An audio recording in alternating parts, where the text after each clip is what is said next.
You guys, not even Hollywood could make this stuff up. Ron Stallworth, the first black officer in the Colorado Springs Police Department, in an effort to stop vice in the city, answers a newspaper ad to join the Ku Klux Klan. From there, he had to fool the organization's leaders into thinking he was white while he hid in plain sight, secretly working to foil their malicious plans. I mean, the script wrote itself. There's never been a black cop in this city. Ron Stallworth, whose undercover operation was the subject of black Klansmen, invited to attend the Oscars. It's surreal, it's overwhelming, it's exciting, it's tiring. A movie 40 years in the making, until his book, initially published in 2014, sparked interest from producer Jordan Peele, who called Spike Lee to direct the screenplay. Spike's immediate response was, "Is this true?" Jordan said yes. Spike said, "I'm in." And action! Ron was there for the first read-through by the actors, but didn't see the finished product until a private screening on the Universal lot.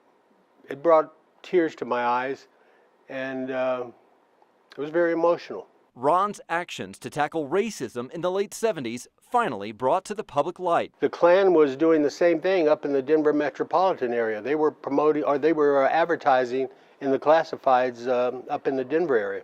It's the true story of a black cop who infiltrated the KKK undetected, although he admits Hollywood embellished a few points. It's Hollywood, man. Of course it's glorified some things. All I ask is that you portray the cops in as professional a light as you possibly can, and don't make them do buffoonish things like run down the street shooting their gun, yelling, "Police, stop or I'll shoot." The film also captures the comedy behind the disguise of knowing what even KKK members didn't know, highlighted by a Polaroid of Ron with Grand Wizard David Duke. And I stood with between David Duke on my right and the Colorado Grand Dragon, who was a Lakewood fireman, Fred Wilkins, on my left.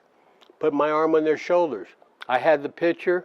I smirked at Duke, and he walked away in stunned silence. In addition to exposing the KKK's top brass, the operation also thwarted a number of violent acts. A cross burning is a domestic act of terrorism.